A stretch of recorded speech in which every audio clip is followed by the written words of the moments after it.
So yes, I'm going to talk about leveraging expertise to change the world, specifically your expertise. Because with your Haas degree, with your business background, you are an amazing asset to the nonprofit community.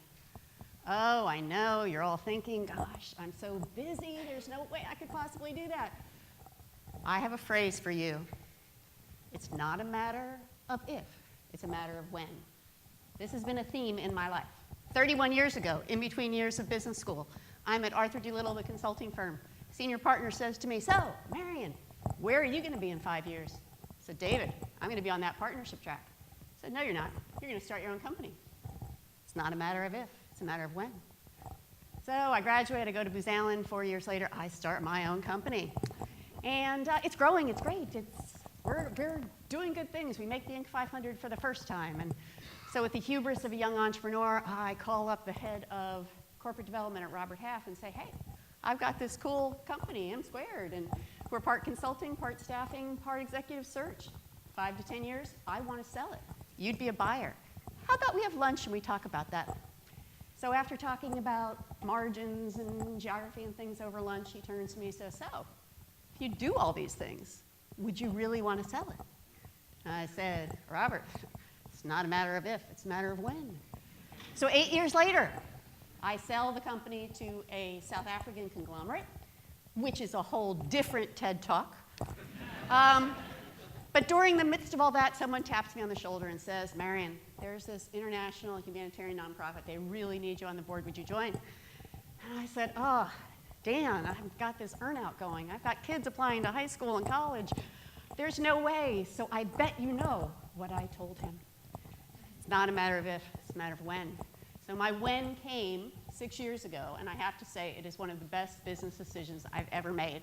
I have learned so much about international healthcare, about governance, and more importantly, I am helping to change the world. So that's what I want to tell you a little bit more about. If maybe I will.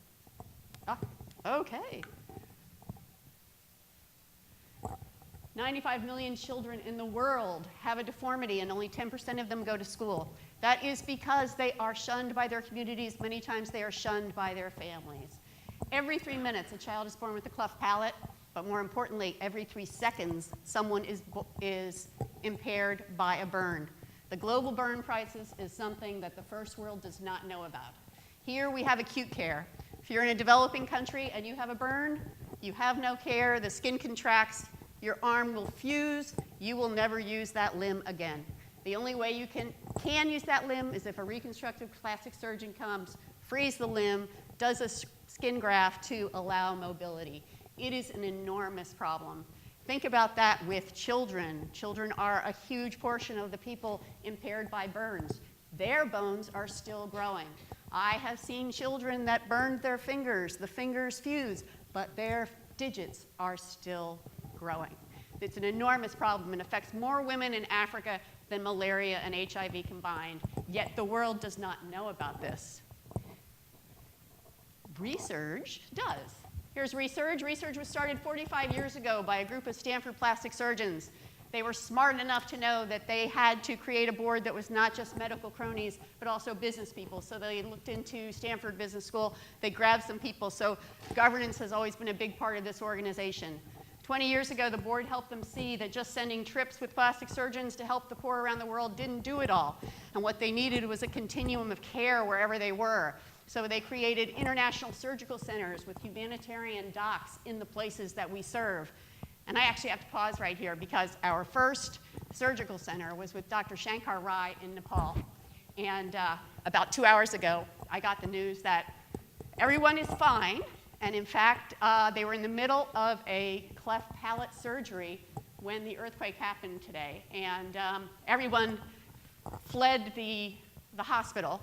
And here are our docs and the 3-year-old boy. And they kind of looked at each other and said, well, what can we do? The kid's anesthetized. Let's just finish the operation. And they finished the operation, and that was amazing. Well, again, thank you.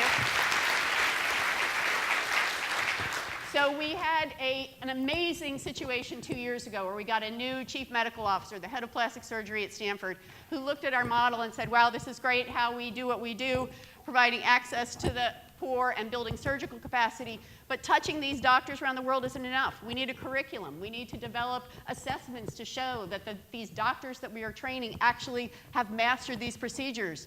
So we created the global training program, which is something that demonstrates we have the mastery of these techniques. So we have this amazing faculty of academics around the world who have contributed the 81 modules that we've identified that a reconstructive surgeon needs to have to serve the poor around the world. We created a way to track. This is our doctor in Dehradun, India, Kush. We know the days that Kush demonstrated his facility with doing a cleft palate or microtia or whatever it is. But we are creating medical capacity. We are creating the future generation of international plastic surgeons. We are creating access for the poor, and that is changing the needle.